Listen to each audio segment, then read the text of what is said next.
Dan dari Ibni Abbas radhiyallahu anhuma ia berkata, 2 rakaat yang sederhana dalam tafakkur adalah lebih baik daripada mengerjakan salat 1 malam tanpa hati. Orang sembahyang semalaman, tapi kada ada tafakkurnya dalam salat itu, kada ada perenungannya terhadap apa yang dibacanya.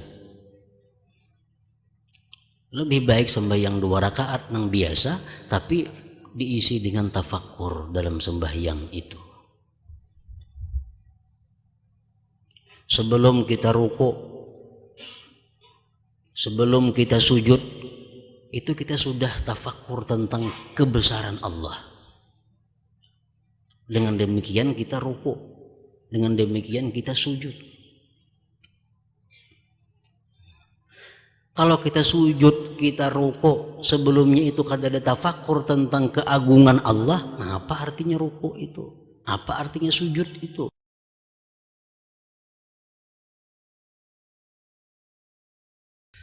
Makna daripada kalam Al-Imam Al-Ghazali rahimahullah,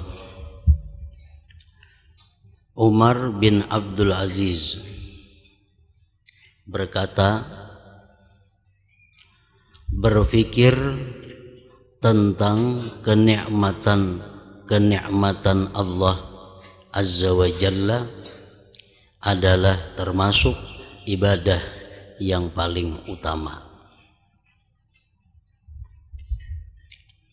Berfikir tentang nikmat-nikmat yang diberikan Allah kepada kita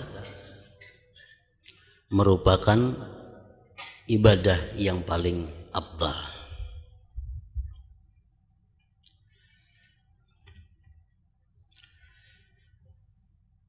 Nikmat ada terbagi 2. Pertama nikmat zahir, yang kedua nikmat batin.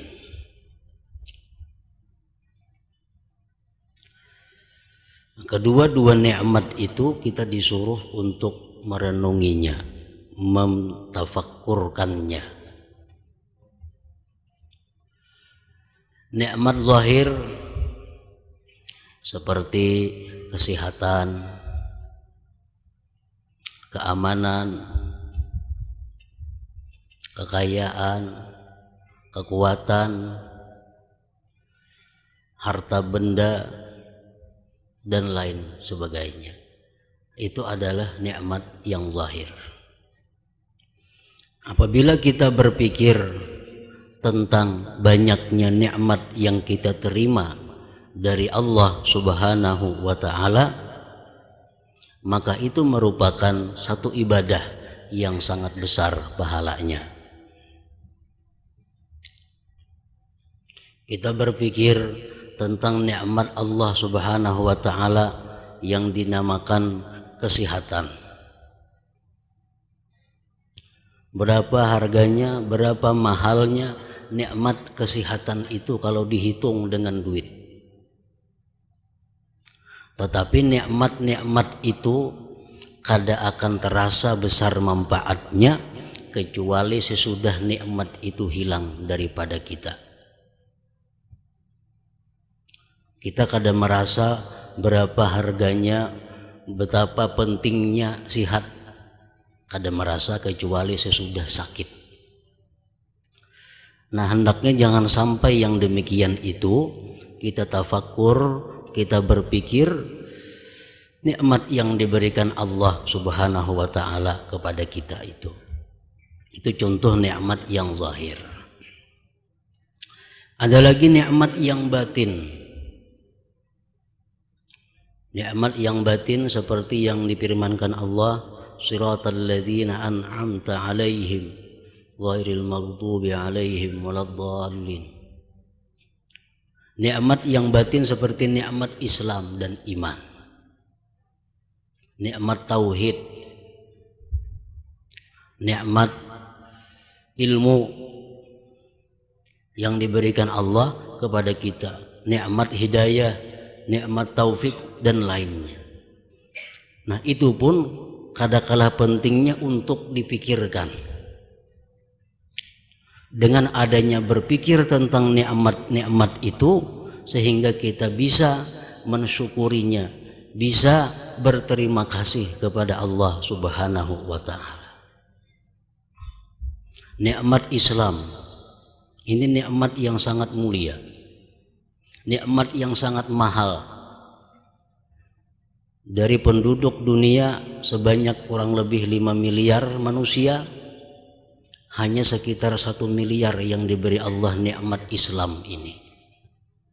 Termasuk diantaranya kita-kita yang menerima nikmat Islam itu.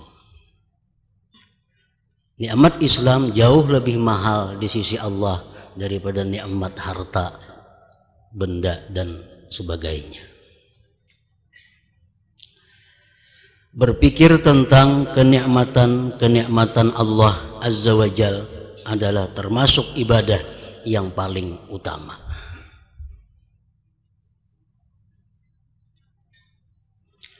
Abdullah ibnul Mubarak berkata, pada suatu hari kepada Sahal bin Ali, dan ia Abdullah bin Mubarak melihatnya Sahal diam lama berpikir. Sahal ini diam, tafakkur, lawas. Lalu Abdullah bin Mubarak berkata, di mana kamu sampai? Sampai di mana sudah kamu berpikir itu kalau lawasan berdiam? Sahal bin Ali menjawab, as-sirat. Aku tafakkur sudah sampai ke titian siratal mustaqim.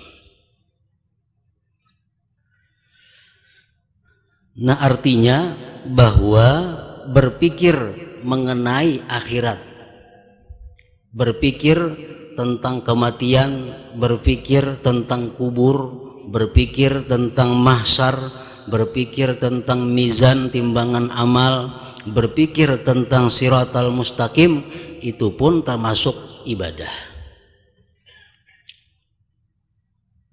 Apa yang dipikirkan terhadap hal-hal seperti itu, berpikir tentang sirat umpamanya, kita tafakkur tentang siratal mustaqim, apa yang kita pikirkan?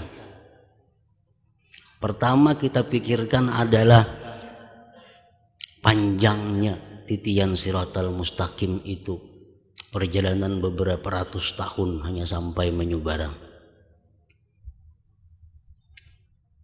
Halusnya lebih daripada rambut, tajamnya lebih daripada pedang.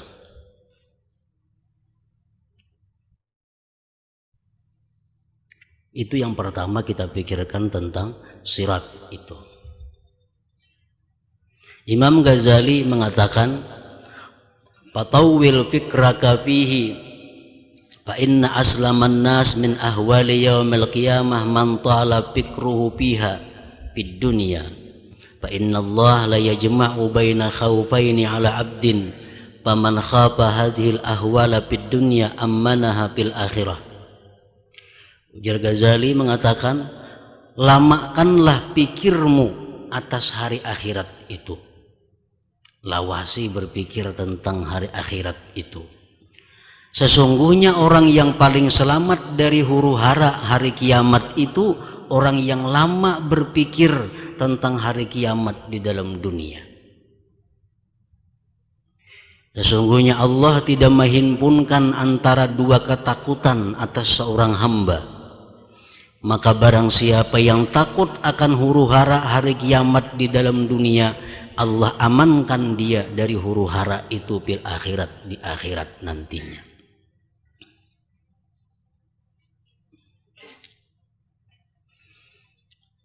Nah, Sahal bin Ali, beliau berpikir sudah sampai ke sirat tadi. Kemudian yang kita pikirkan lagi tentang sirat itu, bagaimana nantinya kita melewati titian itu. Kita membayangkan diri kita melewati titian itu macam apa, termasuk yang seperti apa. Ada yang lewat di titian itu kalamhil barak, seperti kilat Nah, ini orang yang kadang merasakan apa-apa di bawah sirat jahannam. Bila gugur otomatis taka jahannam. Apakah kita masuk dalam golongan orang yang liwat titian itu seperti kilat? Ada orang yang liwat di titian itu kamarireh seperti angin. Masukkah kita di golongan itu? Ada yang liwat di titian itu ka asra'il bahaim seperti kuda yang cepat, binatang yang laju. Ada yang liwat di titian siratal mustaqim itu dengan berlari. Ada yang liwat berjalan kaki, jalan kada kawa laju. Ada yang liwat dengan bekisut. Nah, disuruh kita berpikir untuk menghadapi itu, di mana kira-kira gulungan apa kita masuknya, apakah lewat di gulungan yang mana.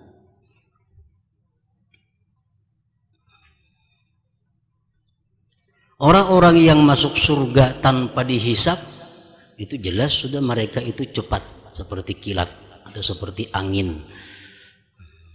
Nah, orang-orang yang di padang mahsyar itu melalui hisap, melalui perhitungan-perhitungan, tentu dia akan lewat sirat itu dengan berjalan kaki. Karena di sirat itu terdiri ada 7 pos, 7 penjagaan. Ini merupakan penjagaan terakhir yang mencek tentang buku amal catatan manusia. Pos yang pertama, malaikat bertugas mencek tentang syahadatain, 2 kalimat syahadat kita.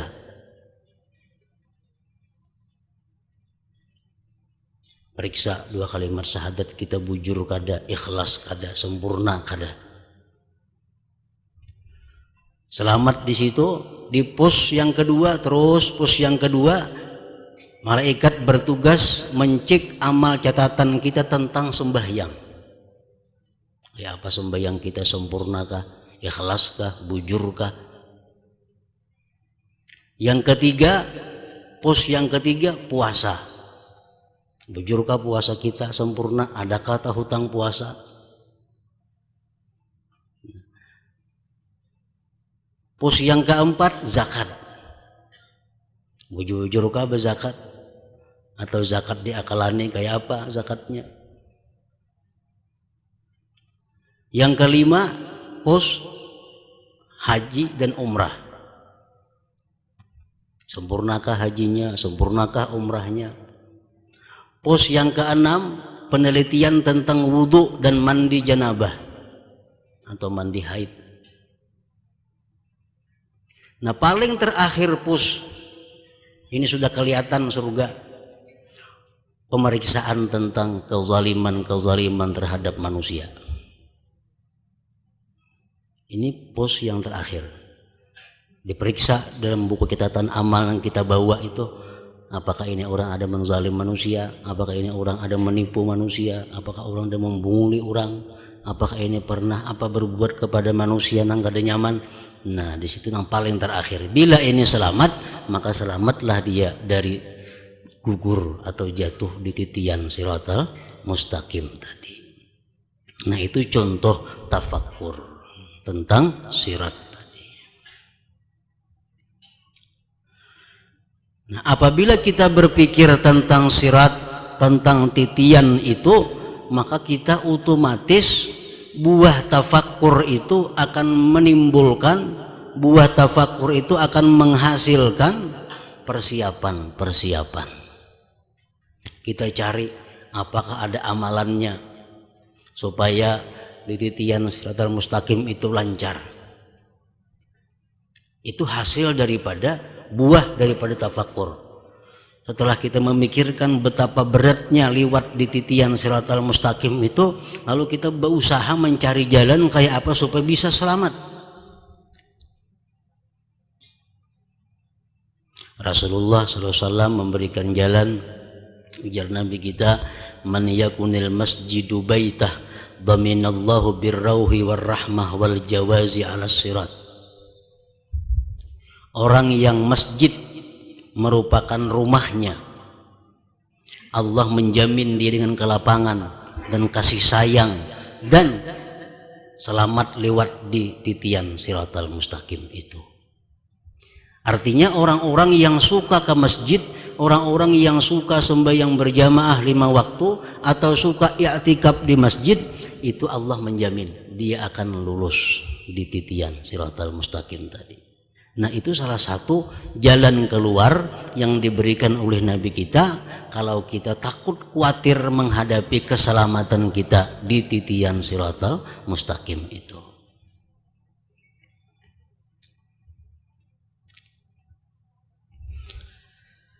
Bishrul Hafi berkata, jikalau manusia berpikir tentang kebesaran Allah, niscaya mereka tidak berbuat maksiat kepada Allah Azza wa Jalla. Jikalau kita mau bertafakkur tentang keagungan Allah, niscaya kita kada tagawi maksiat itu, kada perbuat maksiat itu. Kalau kita tafakkur tentang keagungan Allah, kebesaran Allah.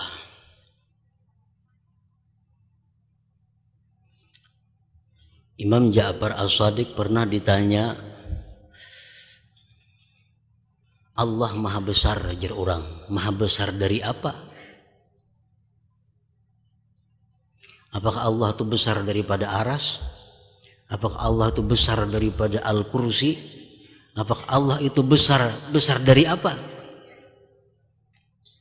Kan biasa bila besar itu ada nang halus. Nah, Allah ini maha besar, lebih besar dari apa? Imam Ja'far As-Shadiq mengatakan, Allahu Akbar min ayyusaf. Allah itu maha besar dari bahwa diterangkan. Allah itu maha besar daripada bahwa dijelaskan. Allah itu maha besar daripada bahwa dirincikan. Allah tuh kada kawa dijelaskan kayak apa tentang Allah, kada kawa, terlalu besar Allah untuk dijelaskan. Nah, kita kada kawa menjelaskan kayak apa Allah itu karena orangnya maha besar. Jadi maha besar daripada dijelaskan. Zat Allah itu maha besar, sifatnya maha besar, af'al perbuatannya pun maha besar. Nah, kalau kita berpikir tentang keagungan, kebesaran Allah Subhanahu wa ta'ala, kita kada bakal maksiat. Kenapa sebabnya? Karena kalau kita berpikir tentang keagungan Allah, itu membuahkan salah satu di antara 4 hal. Pertama, kalau kita berpikir tentang keagungan Allah, bisa menimbulkan takut kepada Allah, bisa menimbulkan khauf, takut. Kalau kita takut kepada Allah, jelas sudah kita kada mau melakukan pelanggaran hukum Allah. Yang kedua, kalau kita berpikir tentang keagungan Allah, bagaimana agungnya Allah itu menciptakan surga, bagaimana Allah maha agung menciptakan bidadari dan segala macam kenikmatan surga, itu akan membuahkan harapan dalam hati kita. Nah, bila kita berharap dapat surga itu, jelas sudah kita kada akan mau melanggar hukum Allah. Orang yang wani berbuat maksiat itu orang yang kada berharap surga. Orang tua wani berbuat nang haram, wani melakukan maksiat, itu orang yang kada berharap masuk ke dalam surga. Selama orang masih berharap masuk ke dalam surga, kada mau melakukan satu kemaksiatan. Nah, kalau orang berpikir tentang kebesaran Allah, keagungan Allah, itu bisa menimbulkan sifat malu terhadap Allah. Haya, malu kepada Allah. Kalau orang itu punya malu kepada Allah, jelas sudah kada akan mau melanggar hukum Allah. Yang keempat, kalau orang mau berpikir tentang keagungan Allah, bisa menimbulkan cinta dia kepada Allah. Kalau orang cinta kepada Allah, makin jauh daripada melanggar hukum-hukum Allah. Nah, makanya tadi ujar Bishr berkata bahwa jikalau manusia itu berpikir tentang kebesaran Allah, niscaya mereka tidak berbuat maksiat kepada Allah Azza wa Jalla.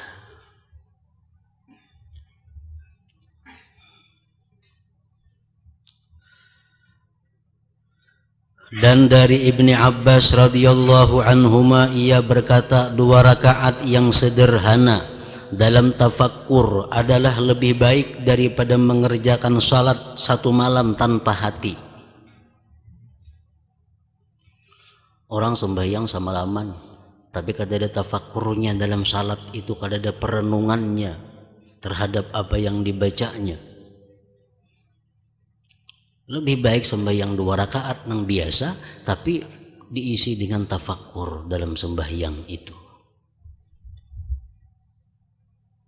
Sebelum kita ruku, sebelum kita sujud, itu kita sudah tafakkur tentang kebesaran Allah. Dengan demikian kita ruku, dengan demikian kita sujud. Kalau kita sujud, kita ruku, sebelumnya itu kada ada tafakkur tentang keagungan Allah, nah apa artinya ruku itu? Apa artinya sujud itu? Nah, hendaknya sujud ruku yang kita lakukan itu merupakan buah daripada tafakkur kita tentang keagungan, kebesaran, ketinggian Allah Subhanahu wa ta'ala. Ketika Abu Shuraih berjalan, tiba-tiba ia duduk. Lalu menutup kepala dengan pakaiannya, maka langsung beliau menangis. Lalu ditanyakan kepadanya, apa yang membuat kamu menangis? Wahai Abu Shuraih, kenapa pian menangis?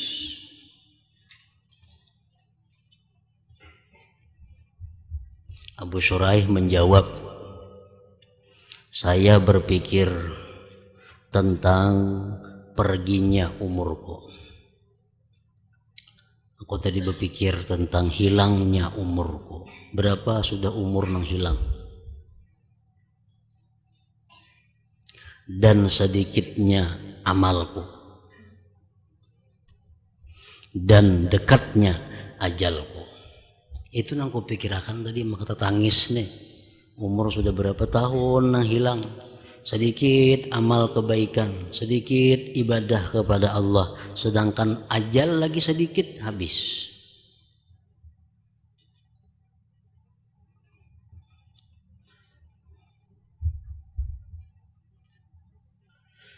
Kalau kita menghitung, umpamanya kita berumur 60 tahun.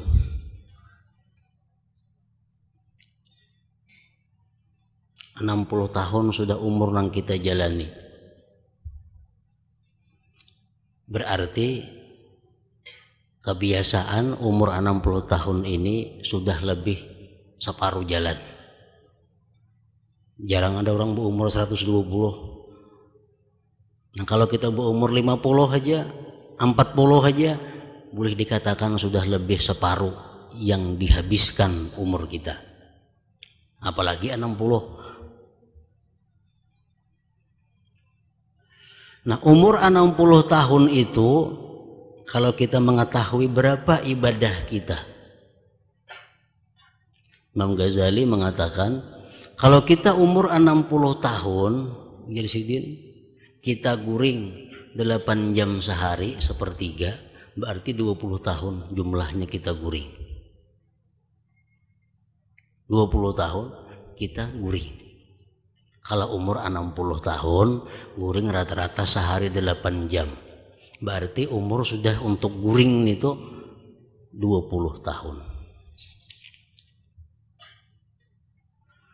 Nah, kemudian kita tambah lagi, sehari kita di toko sehari kita di kebun 8 jam. Jam 8, 9 turun, Mbak Asar bulik sekitar 8 jam di toko mencugut. 8 jam itu kali 20 tahun berapa? Kali 60 tahun 20 tahun juga. Nah 20 tahun berarti umur kita habis untuk dunia. Tinggal lagi 20 tahun. Tinggal lagi 20 tahun. Nah 20 tahun yang tersisa inilah lagi umur kita untuk akhirat. Jakanya 20 tahun ini full ke akhirat bisa selamat. Karena banding dunia 20 tahun, akhirat 20 tahun. Kan guring tadi dihitung napa-napa tadi. 0 guring itu.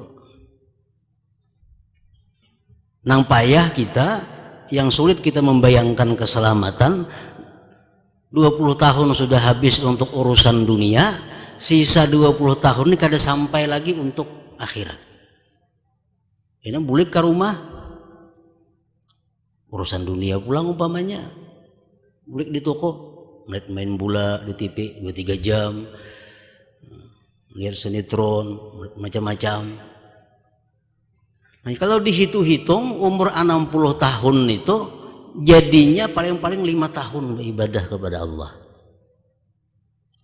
Nah kalau kita bertafakur seperti itu, kita akan bisa mengetahui kualitas diri kita.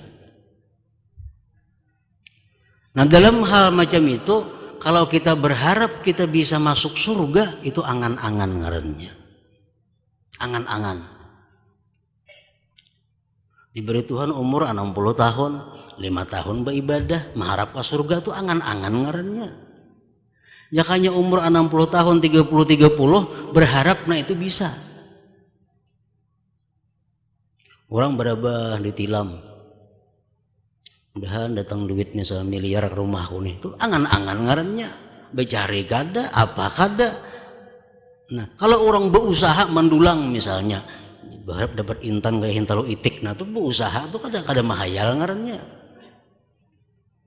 Nah sama hal kalau kita mengharapkan surga kepada Allah, tapi modal kita ini kada pantas untuk surga, itu angan-angan ngarannya. Nah itu yang membuat Abu Shuraih ini beliau menangis tadi.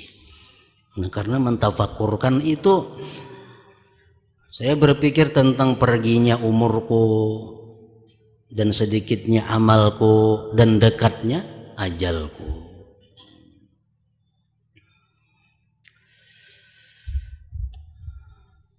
Nah oleh karena itu Rasulullah Sallallahu Alaihi Wasallam dan para ulama-ulama warasatul anbiya, mereka itu mengajarkan kepada kita bagaimana waktu umur kita itu supaya bermanfaat untuk akhirat. Jangan nang sia-sia, apalagi jadi dosa. Kita ambil contoh misalnya guring tadi makan waktu 20 tahun. Itu ada sedikit waktu terbuang untuk guring. Nah kayak apa caranya supaya guring itu dijadikan supaya ibadah? Kayak apa caranya supaya guring itu berpahala? Jadi mengarang 20 tahun tambahan. Nah para ulama mengajarkan antara lain bisa guring itu menjadi pahala dengan niat yang baik. Dengan niat yang baik. Inya guring pertama untuk menunaikan hak tubuh. Inya guring dengan niat supaya sihat awak untuk mengabdi beribadah kepada Allah. Nah, kalau bangunnya kayaknya beribadah, bisa niatnya macam itu. Orang-orang penuntut ilmu itu kawa niat guring supaya kada mengantuk menuntut ilmu, supaya sihat menuntut ilmu. Kenapa? Karena seharian hidupnya adalah menuntut ilmu. Kalau orang-orang yang berusaha, berkebun, bertani, udah cocok untuk ibadah, karena isuknya bertani.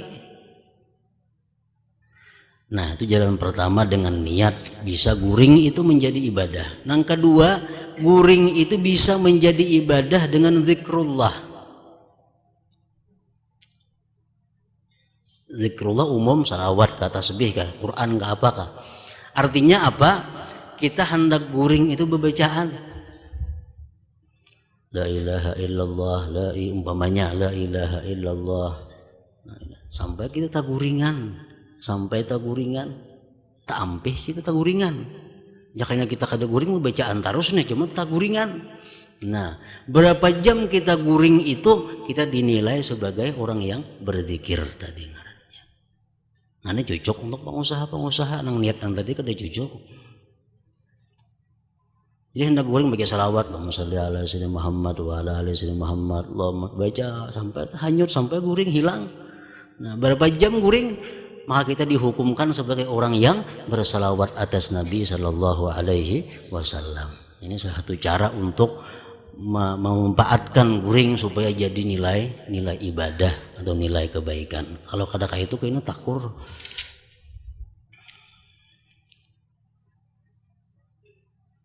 Ibarat tasbih, nah Allah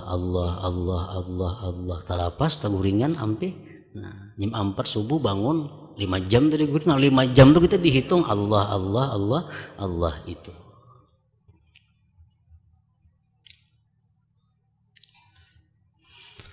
Abu Sulaiman berkata, berpikir tentang dunia adalah hijab dari akhirat.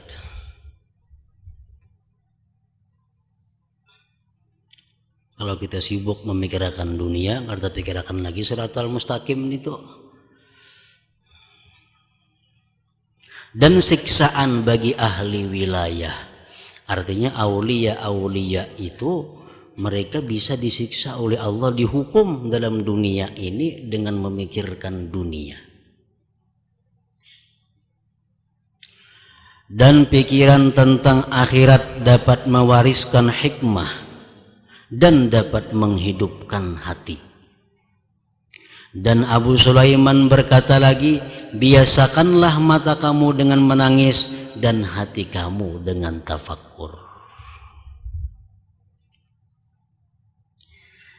Hatim Al-Asam berkata, dari mengambil i'tibar dapat menambah ilmu.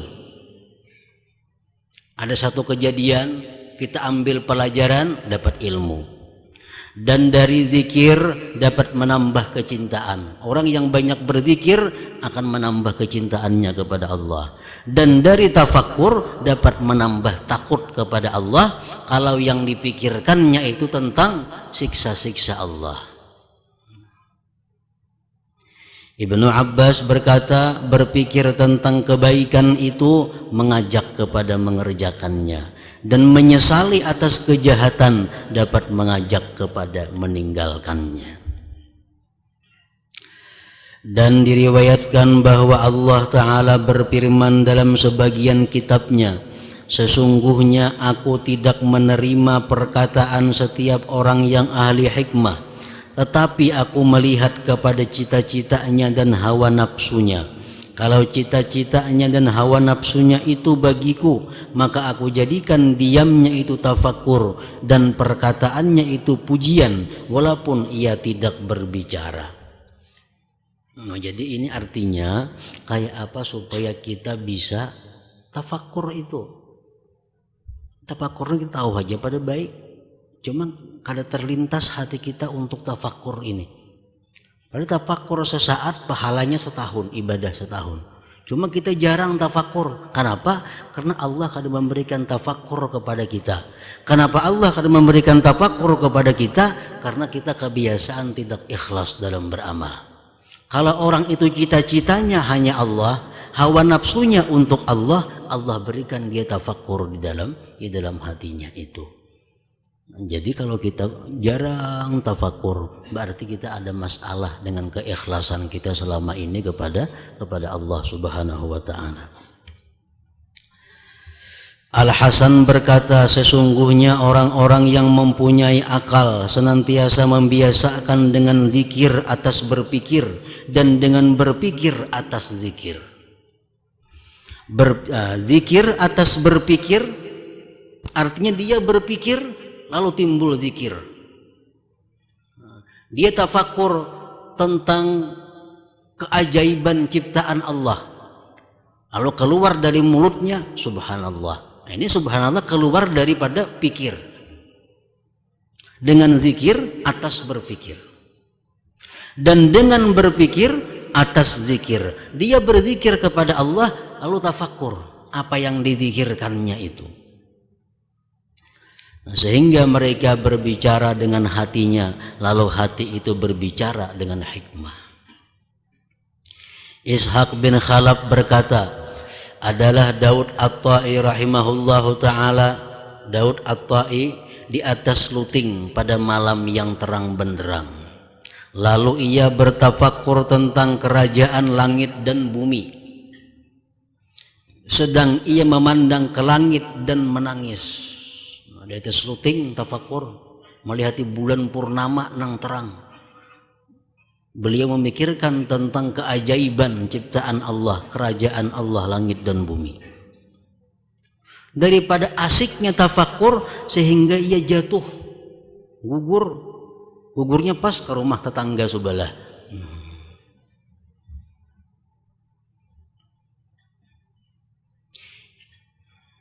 Ishaq bin Khalaf terus berkata, maka pemilik rumah melompat dari tempat tidurnya dan telanjang dan di tangannya pedang. Ini ada maling di rumah nih. Dan ia menyangka bahwa yang jatuh itu adalah pencuri. Lalu ketika ia memandang kepada Daud, maka ia kembali dan meletakkan pedang dan berkata, siapakah yang menjatuhkanmu dari luting? Siapa yang gugurakan pian? Daud menjawab, saya tidak merasa dengan demikian. Kok ada tahu gugur di mana? Aku ada tahu juga. Nah, gugur aja kada merasa lagi karena asiknya tafakur tentang kerajaan Allah Subhanahu wa taala. Al-Junaid berkata, paling mulia majlis dan paling tingginya adalah duduk beserta berpikir pada lapangan tauhid. Menghirup udara dengan udara ma'rifat, minum dengan gelas kecintaan dari lautan kasih sayang, dan memandang dengan husnuzan kepada Allah Azza wa Jalla. Kemudian Al-Junaid berkata, hai dari majlis-majlis alangkah agungnya dan dari minuman alangkah lezatnya, berbahagialah orang yang dianugerahi dengannya. Tempat duduk atau majlis, di situ kita berpikir tentang lapangan tauhid. Nah, contohnya kita melihat satu ciptaan Allah Subhanahu wa taala. Umpamanya kita duduk di hadapan sebatang pohon. Nah, kita tafakur tentang pohon itu adalah ciptaan Allah. Di mana kita mendapatkan tauhidnya? Allah berfirman, "Lau kana fihi ma'alihatun illallah lafasadata." Jikalau ada antara langit bumi ini Tuhan selain Allah, hancur keduanya. Hanya Tuhan tuh ada, seekong lagi selain Allah, hancur sudah. Nah, pohon ini menunjukkan adalah tauhidnya Allah. Kalau ada dua Tuhan, ada pohon nih. Ada pohon. Misalnya Tuhan dua, dia Tuhan nang saekong, aku hendak menghujanakan ari. Ujar nang saekong, jangan. Nah, Tuhan belawanan. Saekong menghujanakan, saekong hendak kada. Nya saekong kalau itu aku bakalah, nah bakalah kada Tuhan ngarannya. Nah, mau. Jikalau dua Tuhan kada terjadi alam ini. Jadi adanya alam, adanya sebatang pohon di hadapan kita duduk itu menunjukkan tauhidnya Allah Subhanahu wa taala. Ya Tuhan, pohonnya nak ku hidupkan, ku kembangkan jadi subur. Nah, nya saya kong jangan berlawanan kada kawa, kada mau jadi pohon. Tentu itu ada satu aja nang maaturnya. Nah, itu ngarannya lapangan tauhid. Menghirup dengan udara ma'rifah. Nah, setelah inya tauhid bahwa pohon ini menunjukkan bahwa satunya Allah, akhirnya dia kenal bahwa yang menciptakan pohon ini adalah satu, yaitu Allah Subhanahu wa ta'ala. Tidak ada Tuhan selain itu. Buktinya ini pohon yang hidup di hadapanku. Nah, itu ma'rifat ngarannya. Minum dengan gelas kecintaan dari lautan kasih sayang. Akhirnya dia tafakur. Dia melihat kasih sayang Allah. Allah pelihara pohon ini. Allah sirami pohon ini. Allah jaga pohon. Akhirnya pohon ini bisa hidup dengan kebaikan Allah Subhanahu wa ta'ala. Nah, dari kebaikan Allah kepada pohon itu menimbulkan dalam hatinya cinta kepada Allah Subhanahu wa ta'ala.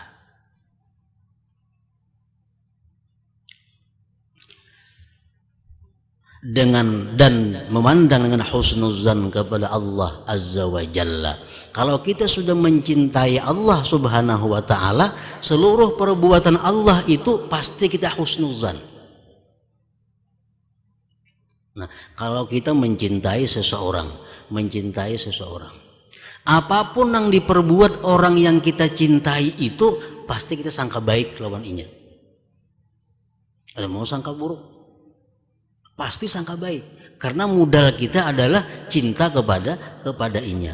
Nah, demikian pula orang yang sudah mentauhidkan Allah, lalu dia ma'rifat kepada Allah dan dia cinta kepada Allah, segala apa yang diperbuat Allah, apa yang diputuskan oleh Allah, pasti dia sikapi dengan husnuzan billah, baik sangka kepada Allah Subhanahu wa ta'ala. Apapun yang diberikan Allah kepadanya, dia pasti meyakini inilah yang terbaik untuk diriku dari Allah Subhanahu wa ta'ala. Nah, berbahagialah orang yang dianugerahi dengannya tadi. Orang yang kawa tafakur seperti itu menghasilkan tauhid, menghasilkan ma'rifat, menghasilkan cinta, menghasilkan husnuzan dengan Allah Subhanahu wa ta'ala.